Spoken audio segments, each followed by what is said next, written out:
ប្អូននៅខាងមុខខ្ញុំនេះជាប្រភេទម៉ាស៊ីនបូមទឹកប្រភេទខ្នាតលេខ27ទៅយក27ខ្នាត25បងប្អូនជាប្រភេទម៉ាស៊ីនសាំងសុតហ្នឹងហើយបងប្អូនមុនបញ្ឆេះម៉ាស៊ីនសាំងសុតយើងសបប្រេងសិនហ្នឹងហើយសបប្រេងបើវាឡើងប្រេងពេញអស់ហើយអស់ខ្យល់បងប្អូនបិទអែហ្នឹងបិទអែហ្នឹង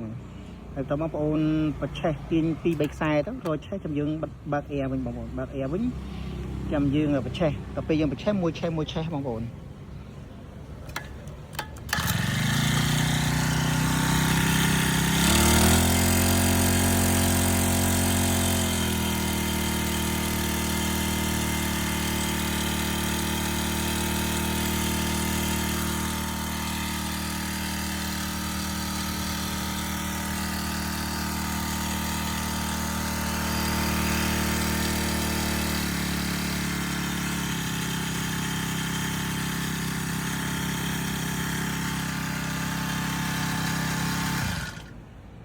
នេះកងតាក់ពលុតបងប្អូនពលុតទៅយើងបាច់បើកវិញយើងបញ្ឆេះហើយយើង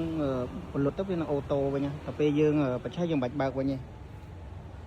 បងមានតម្រូវការពាក់ព័ន្ធទៅយោ27ទៅយោ34បងប្អូនគ្រាន់តែប្រាប់មកពួកខ្ញុំនឹងថែមសុងជូនណាបងប្អូនព្រីសេវាដឹកអីវ៉ាន់ទៅដល់បងប្អូនបណ្ឌិតមើលឲ្យចាំឲ្យលុយទៅប្រាក់បន្ថែមបងប្អូនបញ្ជាក់តម្លៃថ្ងៃនេះយើងលក់ប្រូម៉ូសិនតម្លៃនៅសល់តែ260000បងប្អូន260000ដោយសាររដូវកាលធ្លាក់ភ្លៀងមកយើងលក់ clear stock ដោយសារវាដល់រដូវខែធ្លាក់ភ្លៀងអញ្ចឹងលក់បញ្ចុះតម្លៃដើម្បីតម្លៃធូរដើម្បីចែកបងប្អូនប្រើប្រាស់តាមតម្រូវការរបស់បងប្អូនមានតម្រូវការបងប្អូន